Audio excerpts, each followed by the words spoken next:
Básicamente nos vamos a concentrar en aquellos factores de éxito, aplicar o saber durante y antes de ejercer o lograr tener un cometido sobre el control y manejo de plagas agrícolas, ¿sale?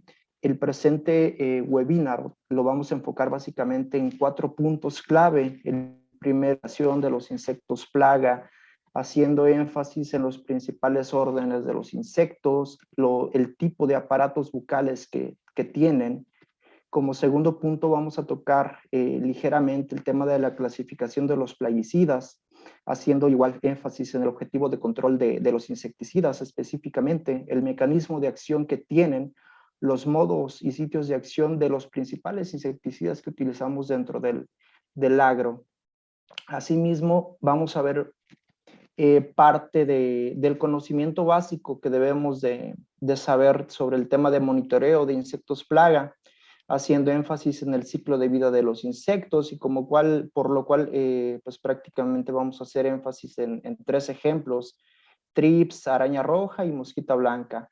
Ya por último vamos a hablar del tema central, que me parece que es lo que muchas veces nos causa mayor dificultad al momento de hacer las aplicaciones foliares, que es el momento de aplicación en sí, la importancia que tiene manejar el pH de los tratamientos fitosanitarios, el orden de mezclado, la agitación, el tiempo de agitación que debe de tener cada uno de estos productos en el tanque de pulverización, la estabilidad de cada una de las mezclas que pudiéramos realizar y las condiciones climáticas que debemos de tomar en cuenta durante y antes de hacer la aplicación. ¿Sale? Bueno, pues como tal, damos inicio al primer tema. Comenzamos con la identificación de insectos plaga. Aquí vamos a hacer énfasis en algunos conceptos que encontramos dentro de la literatura. De acuerdo a la clasificación taxonómica, los insectos pertenecen al filo Artrópoda, del cual, o en el cual están añadidos también los arácnidos y los crustáceos. Específicamente los insectos pertenecen a la clase insecta, como su nombre lo dice. Esta clase o la clase insecta a su vez se divide en órdenes, los cuales son determinados de acuerdo a los rasgos morfológicos de los mismos insectos, como lo pueden ser la estructura de las alas, los aparatos bucales, la metamorfosis o alguna que otra característica específica de cada uno de ellos. ¿Sale? Los insectos, a su vez, nosotros los pudiéramos clasificar de acuerdo al impacto económico que tienen dentro de la agricultura. Estos pueden ser insectos de carácter positivo, enfocándonos en aquellos que conocemos como inizadores o insectos depredadores. Y también están los insectos que conocemos como carácter negativo, exclusivamente los que ubicamos como insectos plaga, que vienen siendo aquellos que llegan a causar un daño económico al cultivo en el cual nosotros estamos trabajando, ¿sale? En total existen 32 órdenes taxonómicos para la clase insecta o para los insectos, del cual destacamos 6 órdenes principales que son con los que más convivimos, ¿va? De estos 6 órdenes, a su vez, se destacan alrededor de 5 especies de insectos plaga con las cuales trabajamos del día al día, dependiendo cada uno del tipo de cultivo en el cual estén dispersos dentro de la agricultura mexicana. Estos 6 ordenales pertenecen al orden díptero, lepidóptero, coleóptero, hemíptero, tisanóptero y ortóptero, ¿va? Que en la siguiente lámina pues veremos ejemplos de cada uno de ellos. Un punto importante del cual debemos destacar es el tema de los ácaros, porque muchas veces estos los confundimos o damos por ende que pertenecen a los insectos como tal. Sin embargo, esto no es así. Los ácaros siguen perteneciendo al filo Artrópoda, sin embargo, su clase ya es definida, por lo cual no pertenecen directamente a los insectos. Aquí un punto clave se referencia directamente al par de patitas que contienen. siendo que los insectos los podemos ubicar con 3 pares de patas y a los ácaros con 4. Bueno, ejemplificando los órdenes que anteriormente les comentaba, tenemos principalmente al orden Diptera, del cual destacamos algunos ejemplos como lo son la mosca de la fruta o mosca del Mediterráneo de la fruta, Ceratitis capitata. Tenemos a mosca de la fruta, Drosophila suzuki, la cual está más vinculada con el tema de berries, frambuesas, zarzamoras, fresas. Y también tenemos a los minadores de la soja, Liriomis sp, vinculada más al tema de frutales, como lo puede llegar a ser los cítricos. Dentro del orden Lepidoptera tenemos a las palomillas, y a las polillas y a las mariposas, de las cuales se destaca que el mayor rango de daño económico lo realizan cuando están en sus primeras etapas de vida o instares.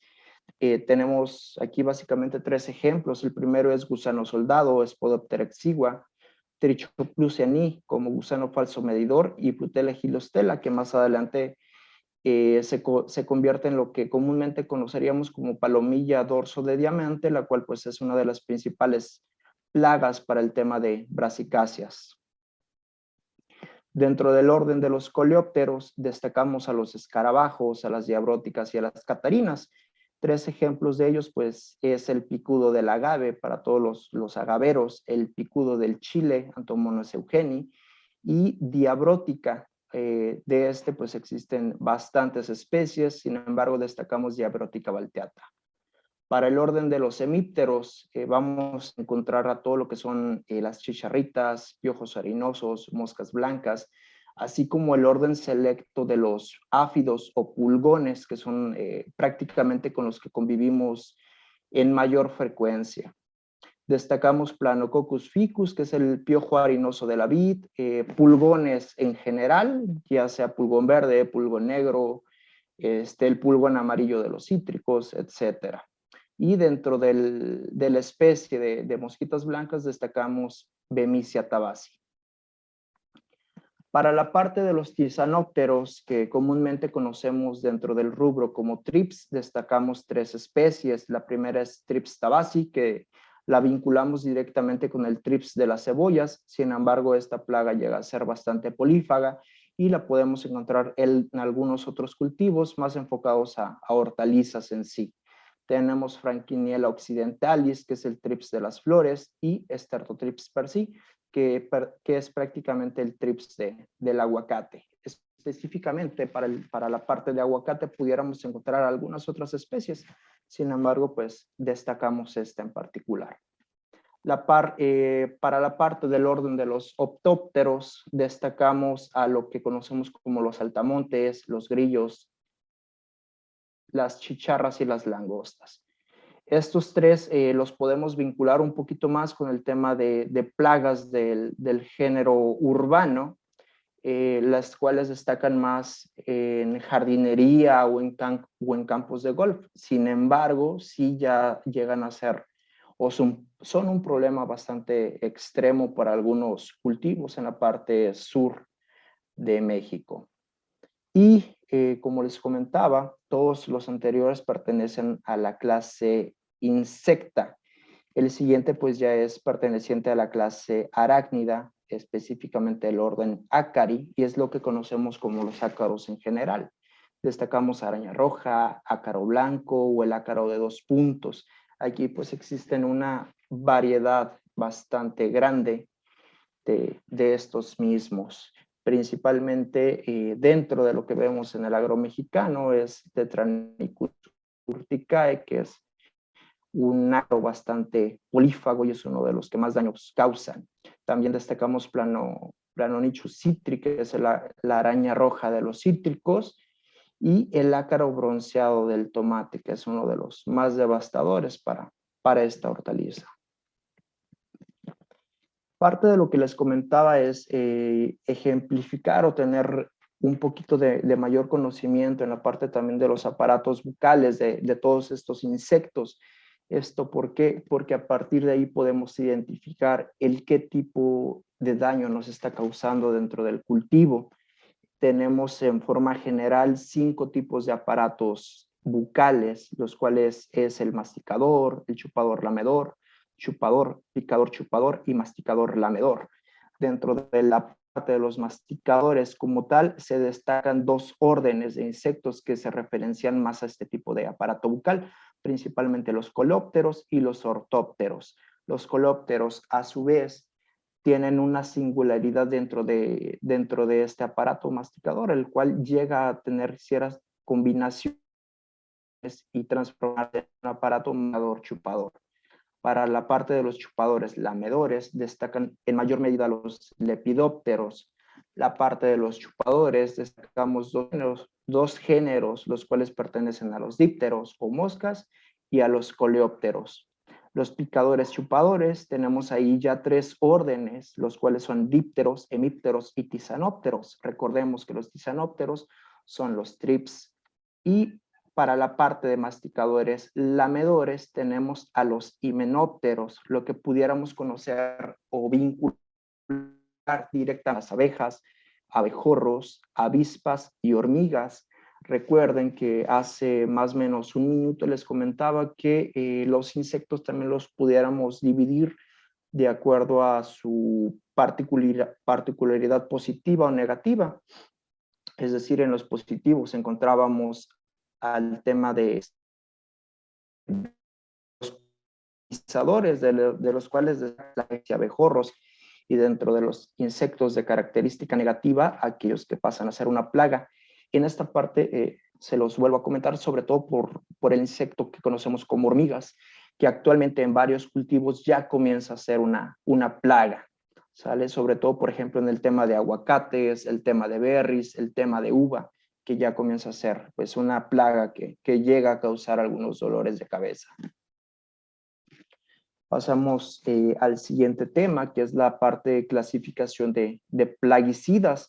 Aquí retomamos el concepto inicial por parte de la Agencia Federal para la Protección al Ambiente, EPA, la cual nos dice que los plaguicidas son cualquier sustancia o mezcla de las mismas, las cuales son utilizadas para prevenir, destruir, repeler o mitigar cualquier tipo de plaga. Así también es cualquier tipo de sustancia o mezcla de las mismas que son utilizadas como reguladores vegetales, defoliantes o desecantes. Esta parte es muy importante.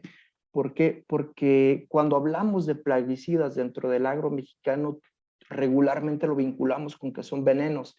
Sin embargo, pues esto no es así, ¿sale? Tenemos aquellos plaguicidas que sirven para la parte de protección vegetal, y aquellos que nos sirven para la parte de nutrición y bioestimulación. A continuación, pues vamos a tocar 2 puntos clave dentro de la clasificación de estos plaguicidas, que van muy enfocados. El primero, a la actividad biológica de control, pudiendo dividir en insecticidas, aquellos que controlan directamente a los insectos, los acaricidas como tal, los nematicidas, fungicidas, herbicidas y molusquicidas. A su vez, la clasificación de estos plaguicidas puede ser dividida de acuerdo a las formulaciones.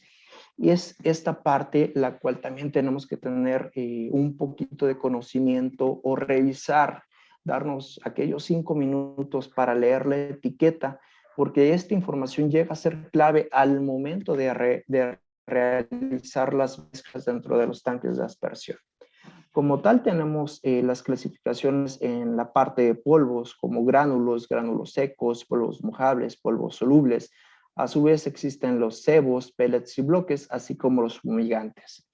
Pasando a la parte de líquidos, que son las clasificaciones más amplias que tenemos, encontramos a la emulsión concentrada, la emulsión en agua, la suspensión concentrada, los microencapsulados, la suspensión emulsionable, aceites, líquidos solubles y aerosoles.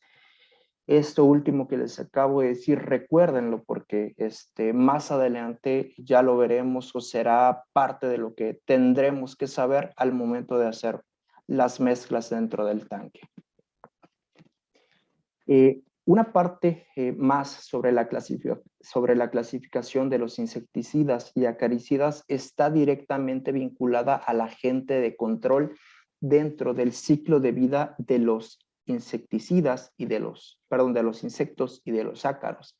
Es decir, los insecticidas o acaricidas están divididos de acuerdo a la etapa específica del ciclo de vida que van a controlar. Encontramos a los adulticidas que me controlan solamente a la parte de los insectos en estadio adulto. Tenemos a los ovicidas que me controlan directamente a la parte de huevecillos y tenemos a los larvicidas que me controlan los insectos en estadio inmaduro como larvas o ninfas. Esta parte, ingenieros, es de mucha y de gran importancia que siempre lo recordemos. ¿Por qué? Porque al momento de hacer las aplicaciones en control biológico o para el control de las plagas, regularmente estamos aplicando adulticidas y queremos que esa aplicación nos cubra o genere una efectividad positiva sobre el control de ovicidas o sobre el control de las larvas. Entonces es de vital importancia que siempre ubiquemos para qué nos va a servir cada uno de estos productos. A su vez, cada uno de los insecticidas o acaricidas tiene cierto mecanismo de acción, ya sea en el insecto o su actividad a través de la planta. La actividad fisiológica que tienen en el insecto se divide en tres, los cuales pueden ser que ataca al insecto por ingestión, por contacto o por inhalación. Y a su vez, este agente de control tiene cierta actividad dentro de la planta, lo cual pudiéramos dividir en plaguicidas, insecticidas o acaricidas, referente a la parte sistémica, a la parte traslaminar, así como a la parte de contacto.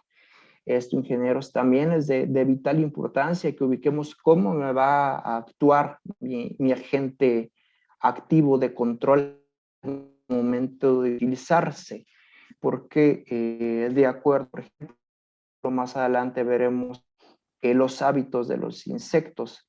Entonces, ejemplo, un insecticida que me actúa por contacto y regularmente lo estamos aplicando o enfocado hacia las de las hojas, y el insecto por hábitat, por sus hábitos, se encuentra siempre en el en vez de la misma, rara vez vamos a tener controles realmente efectivos. Bueno, todo lo anterior es básicamente lo tiene como resultado los siguientes dos slides, que son los modos y sitios de acción de los principales insecticidas que conocemos. Voy a tocar aquí algunos de los más representativos, haciendo énfasis en el grupo principal, puntos de acción primario y los subgrupos químicos a los cuales pertenecen. Dentro del sistema fisiológico del insecto se destacan 5 grupos principales como control. Aquellos insecticidas del sistema nervioso y muscular, aquellos que atacan directamente a la etapa de crecimiento y desarrollo del insecto, aquellos que me atacan por respiración, aquellos que van enfocados al control desde el sistema digestivo del insecto, y un grupo ya un poquito más desconocido, como su nombre lo dice, son grupos desconocidos o grupos no específicos de acuerdo a su mecanismo de control. Entonces, dentro del rubro, dentro del sistema fisiológico de control que va específicamente al sistema nervioso y muscular, destacamos 3 grupos, aquellos que se enfocan directamente al sistema nervioso. Ahí tenemos a los inhibidores de la acetilcolinesterasa, que son el grupo 1A y el grupo 1B, de los cuales destacamos a los carbamatos y a los órganos fosforados. Tenemos también el grupo 3, que son los moduladores del canal sodio, del cual destacamos las piretrinas naturales y los piretroides, como ejemplo las hipermetrinas, la lambda-cioletrina, la gamma-cioletrina, piretrina natural. Dentro de los moduladores competitivos del receptor niconitílico de la acetilcolina, tenemos a los neonicotinoides, de los cuales destacamos 3 activos principales, que es el acetamiprid, el imidacloprid y el tiamethoxam. También tenemos a los sulfoxinaminas, también tenemos a los betunolides, y a su vez tenemos también el grupo 5, que son los moduladores reguladores alostéricos de la acetilcolina o lo que conocemos como las espinosina. También dentro de este rubro tenemos a las abamectinas, que específicamente actúan sobre los canales cloro, y estos ya tienen un rango más amplio de control. Van directamente a ejercer un control sobre el sistema nervioso del insecto y a su vez sobre el sistema muscular. Esta parte de ingenieros y participantes es de vital importancia que lo conozcamos solo cuando queremos ejercer un buen manejo integrado de plagas para así evitar lo que conocemos como resistencia cruzada o resistencia avanzada de los insecticidas. Esto porque en la actividad diaria, cuando, ejemplo, queremos acabar con una plaga de trips que me está dañando a mi aguacate, de forma comercial pensamos en un espinosad, o una espinosina a nivel general. Entonces hacemos una aplicación y volvemos a los 7 días y vemos que no tuvo control. Y es ahí cuando volvemos a aplicar otra espinosina y vemos que no tuvo control, y volvemos 15 días después y volvemos a aplicar espinosina y vemos que no tiene control, y entonces ya comenzamos a subir la dosificación. En el caso también de los trips, ejemplo, la primera aplicación pensamos en un imidacloprid. Aplicamos pensando que me va a ejercer un control bastante bueno. Volvemos a los 7 días y vemos que no funcionó, y es ahí cuando decimos, ¿sabes qué? El imidacloprid que me vendieron no está funcionando, déjale aplico un thiamethoxam. Y vemos que tampoco tuvo control y pensamos después en la tercera aplicación un acetamiprid. Sin embargo, público, esto es un poquito muy fuera de sí, por lo cual dentro de los puntos específicos para un manejo integrado de plagas está el que conozcamos cada uno de los insecticidas, el cómo trabaja, para qué, para poder ejercer una combinación efectiva. Es decir, la primera aplicación la podemos hacer con una abamectina. La segunda aplicación o la tercera ya la hacemos con una piretrina. La cuarta ya la hacemos con un necotinoide, ¿sale? Aquí se trata de ir alternando el tema de los grupos principales, así como los puntos de acción en el cual me van a ejercer un control. En pocas palabras, se trata de ir alternando el grupo 1A y en la siguiente hacemos o pensamos en un insecticida que pertenezca al grupo 3A, en la tercera pensamos en alguno que pertenezca al grupo 4A y así sucesivamente, ¿sale? No se trata simple y sencillamente de cambiar el ingrediente activo, sino de cambiar el punto de acción en el cual estos van a ejercer un control. Siguiendo con este tema, encontramos a los reguladores de crecimiento, de los cuales destacamos a los miméticos de la hormona juvenil. También podemos destacar los antagonistas del receptor de la dictisona. En la parte de insecticidas que atacan directamente al sistema digestivo, encontramos a los disruptores microbianos de las membranas digestivas del insecto, es decir, aquellos que atacan directamente al sistema digestivo. Y aquí encontramos a los Bacillus thuringiensis. Específicamente encontramos 3 subespecies, las cuales son Israelensis, Aizawa y Kurstaki. Aquí es de gran importancia, igual que documentemos o que especifiquemos para qué me sirve cada una de estas. Por ejemplo, subespecies israelensis tiene un mayor efecto control sobre larvas de dípteros. Aizawa, a su vez, tiene un mayor efecto control sobre larvas de lepidópteros, mientras que Kurstaki tiene control sobre dípteros y sobre lepidópteros. ¿Sale? Dentro del modo de acción no específico o desconocido, ahí podemos destacar al grupo UN, al cual pertenecen las azadiractinas y los azufres, y a los UNM, de los cuales en los aceites de parafina o aceites minerales. También destacamos a la maltodextrina y destacamos a teas como. Pasando a la parte de monitoreo de insectos plaga, les comentaba anteriormente que haría énfasis principalmente en 3 plagas, porque es importante que conozcamos el hábito de las mismas. En el tema de trips, por ejemplo, encontramos que tiene 6 fases en su ciclo biológico. Tiene a los huevecillos, a las larvas de primer instar, a las larvas de segundo instar, a las prepupas, a las pupas y a los adultos en sí. Sin embargo, aquí destacamos que dentro del hábitat o dentro del ciclo biológico de este insecto, los huevecillos son ovopositados en las hojas y la larva de primer instar la podemos localizar también en las hojas, específicamente o con mayor medida en la parte de vegetativos nuevos o en las flores. Ya cuando el primer instar está mudando o está pasando a la fase de segundo instar, esta se baja del cultivo y comienza su fase de prepupa ya en el suelo o como tal en el sustrato para aquellos cultivos que son semihidropónicos.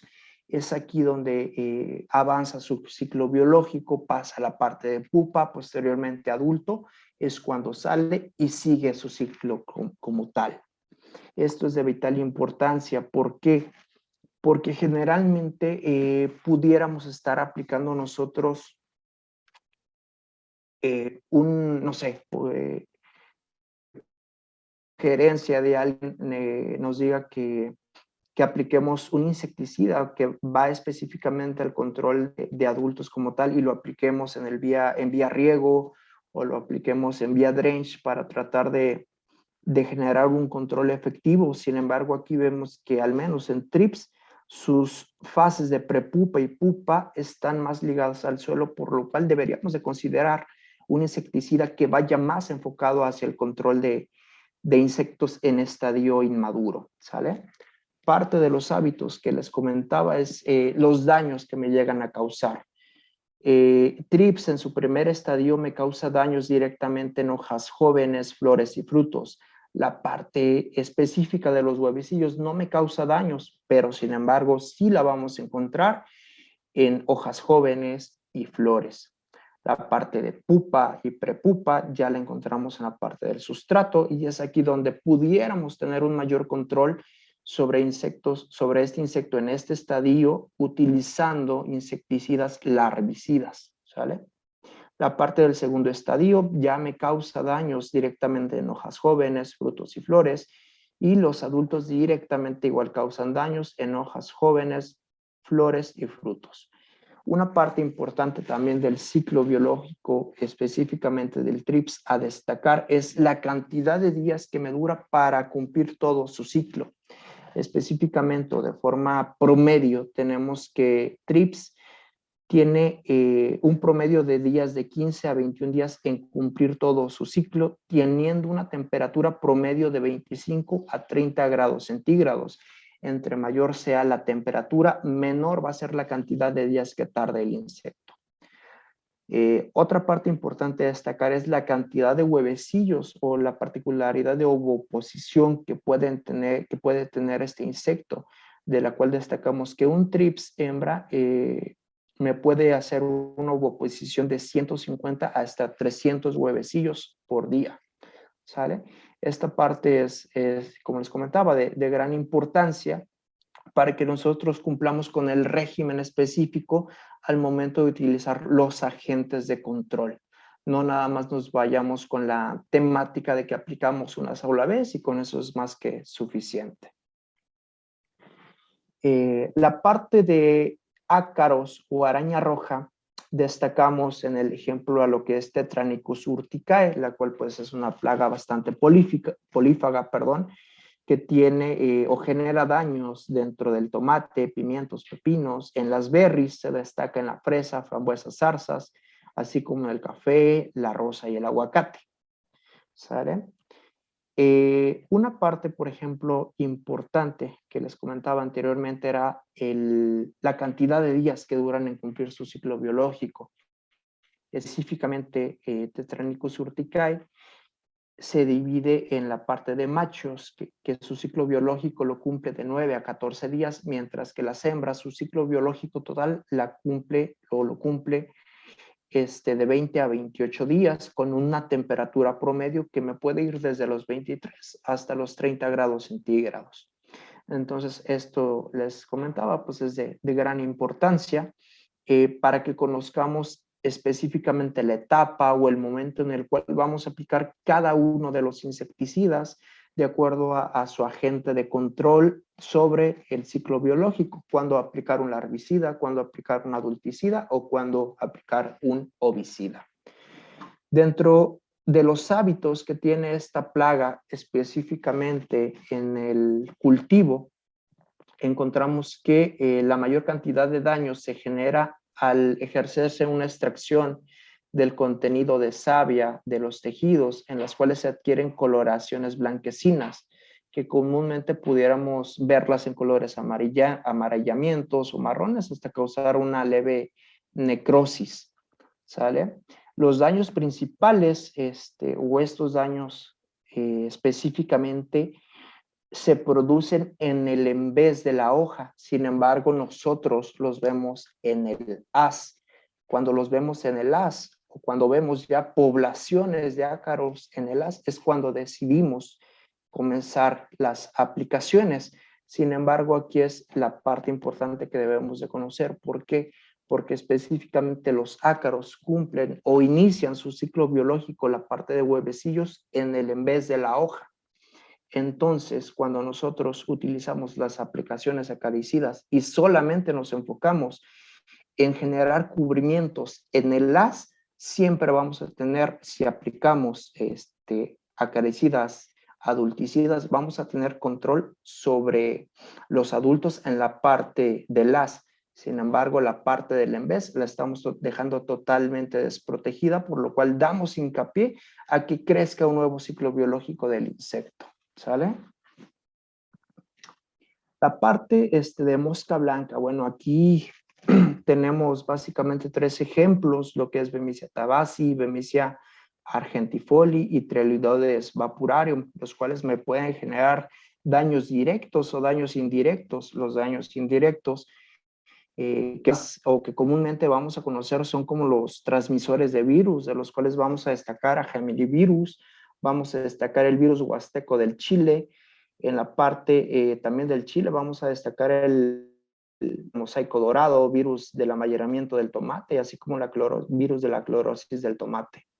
¿Sale? Específicamente igual en el tema de mosquita blanca vemos que puede tener ciclos biológicos que van desde los 13 a los 38 días, con temperaturas promedio para cumplirse entre los 20 a 30 grados centígrados, y su cantidad de ovoposición va desde los 2 huevecillos y medio hasta los 7.1 huevecillos por día. Aquí igual podemos tener daños generales, los cuales van a enfocarse directamente en el consumo de la savia, lo cual me va a ocasionar a su vez fisiopatías dentro de la planta, los cuales vamos a ver físicamente como crecimientos nulos o lentos, poco desarrollo de fruto o disminución de la cosecha directamente. En el caso, por ejemplo, de Bemisia tabaci, sus huevecillos son ovopositados en el envés de las hojas jóvenes, los cuales estos huevecillos los vamos a caracterizar por formas irregulares o en infraestructuras de semicírculos. Su primer estadio, cuando ya eclosiona, pasa a un estadio móvil, el cual vamos a ver como una forma de escama, la cual se va a mover hacia la superficie inferior del haz de la hoja, y es ahí cuando ya la vamos a notar, y generalmente la vamos a ubicar en las hojas maduras. A su vez, en plantas ya adultas, sobre todo cuando son altas poblaciones de este insecto, vamos a ver va a generar lo que es la melaza o la negrilla, la cual me va a dañar directamente las hojas, ocasionando que tenga menor cantidad de potencial fotosintético, o me va a dañar directamente el fruto, lo cual me va a ocasionar que este fruto no lo pueda vender prácticamente. ¿Sale? Y pues, como les comentaba, los daños en la planta adulta pues van a generarse, o vamos a ver directamente, en amarillamientos, en generación de melaza y generación de negrilla.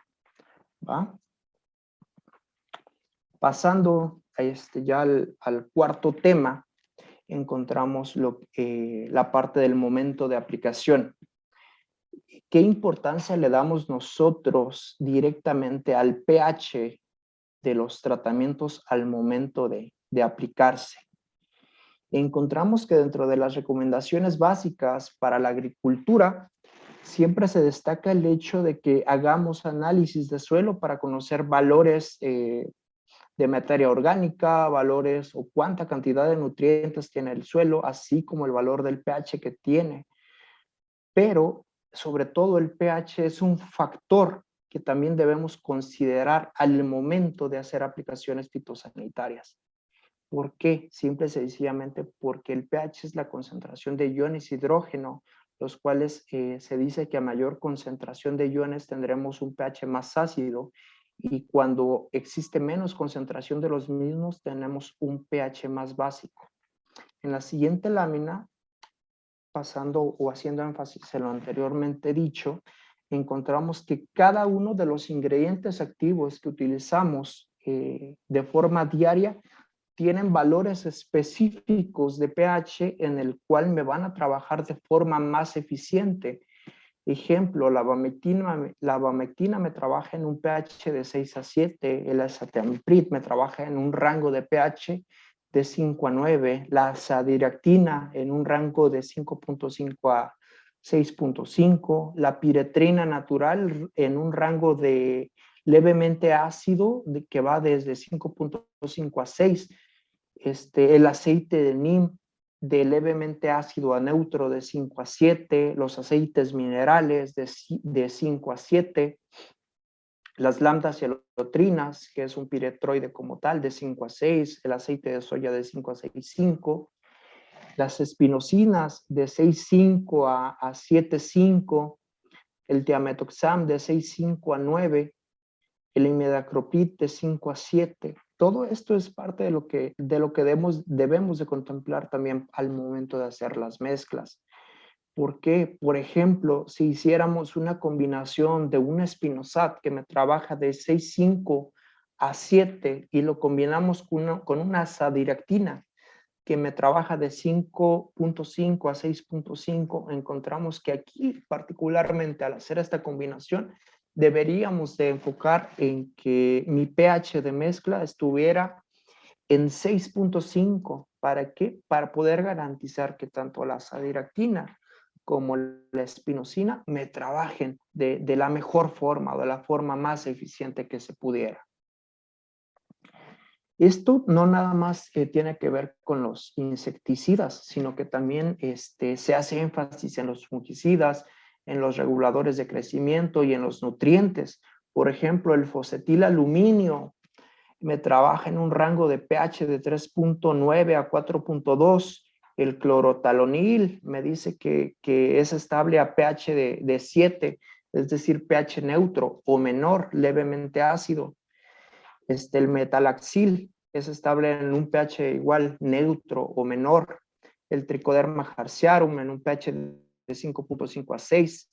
El etefón para aquellos que utilizan los maduradores o los inductores de etileno en aquellos que trabajen con piñas, aquellos que trabajen con jitomate, hortalizas, que utilicen este producto, encontramos que el mayor potencial de efectividad se va a encontrar a pHs ácidos, exclusivamente en pH 3 es donde se encuentra el mayor potencial. Sin embargo, la mayoría no tenemos o no prestamos atención a esta parte de información, y comenzamos a trabajar o hacemos mezclas por ejemplo, con los etefones en pHs neutros o pHs levemente alcalinos. Entonces el producto, como les comentaba, no me funciona con el mayor potencial que debería, y es cuando nosotros decimos que simple y sencillamente el producto no me funciona o el producto no sirve. ¿Sale? Bueno, pasamos a la parte de orden de mezclado. Como anteriormente les comenté, existen, de acuerdo a la categoría de clasificación, diversos diversas formulaciones, las cuales tienen una regla general al momento de mezclarse. Como les comento, pues es una regla general más no específica. Cuando nosotros comenzamos a combinar directamente varios ingredientes activos, cada uno viene en diferentes formulaciones, polvos solubles, gránulos, líquidos en aceite, base agua, etc. Entonces cada uno de ellos tiene una razón de ser y cada uno de ellos tiene un orden general para utilizarse. De acuerdo al orden de mezclado, tenemos en cuenta que lo primero que tenemos que hacer es llenar mi tanque de aplicación en un volumen más o menos a la mitad del mismo. A partir de ahí comenzamos una agitación o preagitación. El primer paso es agregar los correctores o reguladores de pH, así como los secuestrantes de sales. ¿Esto por qué? De acuerdo a la información que les proporcioné en la lámina anterior, porque cada uno de ellos tiene un cierto pH para trabajar. ¿Sale? A partir de aquí, lo siguiente es agregar las bolsas hidrosolubles, de las cuales debemos esperar hasta que queden totalmente disueltas para comenzar con el siguiente producto. Posterior, comenzamos con los polvos mojables, después seguimos con los gránulos dispersables, posterior gránulos solubles, y cuando terminamos de hacer todo el tema de premezcla exclusivamente de los agentes o de los, sí, de los agentes de los productos que vienen en formulado polvo, esperamos hasta que estos queden totalmente disueltos para comenzar con la parte de los líquidos. Una vez que logramos, o una vez que quedó todo totalmente disuelto, comenzamos con los líquidos y comenzamos con las dispersiones oleosas, posterior las suspensiones concentradas. El siguiente punto es comenzar con las formulaciones en mezcla, que vienen en suspensiones de encapsulado o suspensiones concentradas. Posterior vamos con las suspensiones de encapsulado, luego con los sulfoemulsionables, posterior las emulsiones de aceite en agua, seguimos con concentrados emulsionables, concentrados solubles, y ya al último o antes de terminar, seguimos con el tema de los coadyuvantes o aquellos productos que me van a ayudar a dar la estocada final para que mi aplicación sea totalmente efectiva. Sobre todo cuando nosotros hacemos mezclas de más de 2 o 3 productos en adelante, siempre va a ser de vital importancia que utilicemos coadyuvantes con características surfactante. ¿Esto por qué? Porque este tipo de coadyuvante nos va a dar la facilidad o nos va a dar el empujoncito para que aquellos productos que nosotros utilizamos o que nosotros mezclamos, que por naturaleza no son totalmente compatibles, me ayuden a que estos por lo menos tengan cierto grado de compatibilidad y puedan utilizarse, ¿sale? Esto, como les comentaba, pues es una regla general a seguir dentro del orden de mezclado para los insecticidas. Otro punto importante a destacar aquí es que muchas veces en esta mezcla nosotros también utilizamos o adherimos agentes, enfocados a la parte de nutrición y bioestimulación. Y es aquí donde la mayor parte de los asesores técnicos nos recomienda que cuando vayamos a hacer este tipo de mezclas, siempre la hagamos aparte, es decir, siempre hagamos premezclas siguiendo básicamente el mismo orden de mezclado. Entonces tenemos que en el tanque de pulverización principal, mezclamos primero todo el tema de protección y en un tanque aparte generamos mediante una premezcla toda la parte de nutrición bioestimulación y al finalizar lo último lo agregamos en lo primero, ¿sale? Una vez que se realizó esto, pues ya proseguimos con la parte de finalizar con el llenado del tanque para comenzar la aplicación. Lo anterior o el orden anterior básicamente es importante debido a que cada uno de los productos tiene un cierto grado de solubilidad, por lo cual requieren un tiempo mayor de agitación en el tanque. Ejemplo, los polvos mojables requieren un mayor tiempo de agitación porque su solubilidad es menor versus un gránulo soluble o versus los formulados líquidos, que esos requieren menor tiempo de agitación porque simple y sencillamente son mucho más solubles. ¿Va? Bueno, una vez que conocemos básicamente el orden de aplicación, que conocemos también los tiempos para que estos puedan ser solubles o para que puedan ejercer una magnífica solubilidad, encontramos la parte de estabilidad de la función de estabilización de mezclas, los cuales van en función del tiempo de reposo, es decir, cuánto tiempo necesito para que mi mezcla no se corte. Aquí destacamos que la mayoría de los agroquímicos han sido diseñados para aplicarse usando solamente el agua como vehículo, es decir, la mayoría de los agroquímicos son diseñados para que nada más se utilice el agente insecticida con el agua y aplicas. Solamente utilices el agente fungicida con el agua y aplicas. Sin embargo, el uso de mezclas actualmente se utiliza a que se quieren alcanzar diversos objetivos específicos. Estos objetivos pueden ser aumentar el espectro de control, puede ser también lograr una residualidad más amplia para controlar, potencializar o efectuar algún sinergismo entre productos. Y creo que el más importante, sobre todo dentro del agro mexicano, o lo que principalmente buscamos todos, es disminuir los costos de aplicación. ¿Esto por qué? Pues simple y sencillamente, si estoy realizando mi aplicación del insecticida, pues de una vez aprovechar para aplicar el fungicida y a su vez aprovechar para aplicar los nutrientes. ¿Esto por qué? En una semana, ejemplo, si designo el día lunes para aplicar el insecticida, el día miércoles para aplicar el fungicida y el día viernes para aplicar el nutriente, aquí aparte o muy aparte del costo de cada uno que tiene este tipo de productos, le estoy aumentando el tema de mano de obra, así como el tiempo que me lleva realizar cada una de estas aplicaciones. Entonces, es por eso que principalmente se sigue este objetivo. Wolf en 2001 nos comenta que de acuerdo a las estadísticas de los seguros agrícolas ejercidos en Estados Unidos, se atribuye que el 33% de las fallas al momento de cobrar estos seguros fueron causados por incompatibilidades en los órdenes de mezcla, ¿sale? Entonces aquí cuando nosotros hacemos una mezcla de productos que no sabemos específicamente si son compatibles o no son compatibles, lo ideal es que de esta mezcla saquemos una breve muestra y hagamos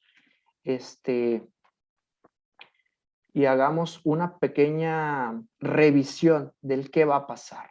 Aquí encontramos, por ejemplo, la tabla de grado de estabilidad en mezclas, la cual nos comenta que existen 5 grados para cada una de las condiciones, las cuales si sacamos la mezcla o sacamos la muestra y ocurre una separación inmediata, no debemos de aplicar.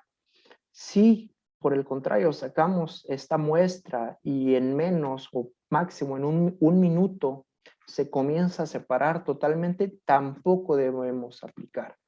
Ya las partes que sí pudiéramos tomar en cuenta para aplicar son aquellas muestras que tardan 5, 10 o media hora en generar lo que pudiéramos conocer como separación de las mismas.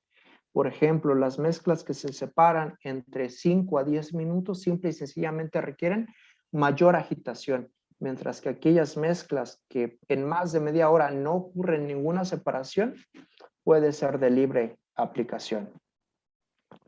Este es un ejemplo de una muestra de estabilidad de un fungicida más aceite metilado. Sobre todo esta partecita o esta mezcla es muy utilizada en el tema de bananos. ¿Sale? Como ejemplo se muestra una prueba en campo de una mezcla de un formulado fungicida con aceite metilado, en la cual se observa una separación que ocurre directamente a los 5 minutos, por lo que esta simple y sencillamente pertenece al grado de categoría 3 y solo requiere mayor tiempo o una agitación más constante para que pueda ser aplicada. ¿Por qué es importante que siempre vigilemos el tiempo de separación? ¿Por qué? Porque, por ejemplo, en aquellas mezclas, las cuales se separan en 1 minuto, y nosotros decidimos aplicar aún sabiendo esto, vamos a tener nulos efectos de efectividad biológica. ¿Por qué? Porque la parte superior de la mezcla va a ser lo primero que nosotros apliquemos.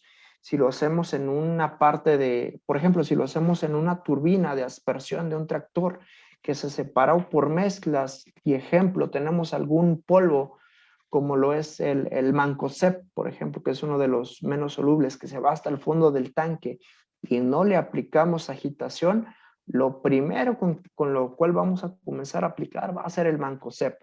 No sé cuánto nos pueda abarcar ese mancozeb que se va a ubicar en el fondo del tanque, 1/4 de hectárea o media hectárea. Y si nosotros lo aplicábamos para poder tener un efecto fungicida en toda mi hectárea, pues al finalizar vamos a denotar que solamente la mitad de la hectárea está protegida y el resto del terreno básicamente no lo está, ¿sale? Entonces es por eso que tengamos mucha atención en esto. De aquí y básicamente ya para finalizar encontramos lo que son las condiciones climáticas o los aspectos climáticos de pulverización, los cuales se dirigen o enfocan directamente a la temperatura y al grado de humedad relativa que existe en el ambiente. Esta relación nos va a denotar que existan muy buenas condiciones regulares y condiciones en las cuales no debemos de aplicar, ¿sale? Por ejemplo, la condición idónea en la cual nosotros deberíamos de estar aplicando es cuando existe una humedad relativa arriba del 40%, con temperaturas promedio de 19 grados centígrados. Aquí nosotros decimos que es una aplicación buena. Sin embargo, si en este mismo rango de humedad relativa de 40 a 49 ya existe una temperatura de 20 a 24 grados centígrados, la aplicación que nosotros estemos realizando ya va a pasar a un carácter regular, es decir, no vamos a tener el máximo potencial de efectividad, ¿va? Esto, pues, como les comentaba, es una regla general, es una tabla informativa. Sin embargo, algunos de ustedes me pudieran decir, ¿sabes qué? Yo estoy en una zona en la cual la temperatura promedio está de 30 a 34 grados centígrados y mis humedades relativas van de, no sé, de los 60 a 69, de los 70 a 79, y me dices que básicamente todas las aplicaciones que yo haga van a ser de carácter regular. Sí, promedio van a ser de carácter regular, pero es aquí donde nosotros hacemos el uso de los agentes coadyuvantes para que, si mi aplicación se encuentra en una condición regular o en una condición buena, le demos el potencial para que ésta sea más efectiva, ¿sale? Por ejemplo, en una condición en humedad relativa de 60 a 79 promedio, con una temperatura de 30 a 34 grados centígrados promedio, nosotros utilizaríamos aquellos agentes que me ayuden o aquellos coadyuvantes que me ayuden a tener un mayor grado de humectación, ¿sale? ¿Para qué? Para no generar lo que conoceríamos como el efecto lupa, o para generar que la gotita, las aspersiones que nosotros estemos aplicando sean totalmente efectivas, ¿sale? Por ejemplo, bajo este ejemplo, nosotros también utilizaríamos aquellos coadyuvantes que son adherentes dispersantes. ¿Para qué? Para que la aplicación me dure mayor tiempo en las hojas o en los foliolos, ¿va? Otro factor importante es considerar el tema del viento al momento de estar aplicando. Por ejemplo, tenemos que velocidades de viento que van de los 0 a 5 grados centígrados me provoca riesgos de inversión térmica, los rangos que van de 6 a 10 kilómetros por hora me provocan o son condiciones bastante buenas para estar aplicando una aspersión foliar. Mi rango de velocidad que va de los 11 a los 15 ya pasa una condición buena y aquellos que van de 16 a 20 ya van a condiciones regulares, sobre todo en épocas específicas del año. Por ejemplo, lo que es ahorita febrero, marzo, que regularmente, no sé, 8:30 de la mañana, 9 de la mañana, ya comenzamos con vientos. Por X razón nosotros no realizamos la aplicación fitosanitaria que debíamos hacer la siguiente semana, entonces, o no localicé a la gente que me va a ayudar a generar la aspersión y ahorita ya tengo a la gente, tengo el producto, me urge aplicar, pero tengo vientos de, no sé, de 15 kilómetros, de 16 kilómetros, me urge aplicar. ¿Qué haríamos? Simple y sencillamente utilizar agentes coadyuvantes que me ayuden a eliminar el efecto de arrastre o que tengan un efecto antideriva para que este tipo de coadyuvantes me haga la gota de aspersión más pesada. ¿Sale? ¿Para qué? Para que con el viento no tenga ese efecto de arrastre y la aplicación sea o tenga un mayor grado de eficacia, ¿sale? Para no estar aplicando, les comentaba a algunos compañeros, para no estar aplicando en el surco 1 y que la aplicación por el puro efecto de arrastre pase o se esté aplicando en el surco 5 o en el surco 6, por así decir, ¿va? Bueno, pues básicamente es la parte informativa que yo les tenía, como tal, pues fueron puros puntos básicos, no profundicé tanto en cada uno de ellos, sin embargo, pues espero les haya servido como puntos clave para que tengan en cuenta. Ya si ustedes desean más adelante obtener mayor información de cómo o quisieran que profundizáramos con cada uno de estos, pues pudieran comunicarse directamente a la empresa y con gusto los apoyamos. Por mi parte, pues básicamente sería todo y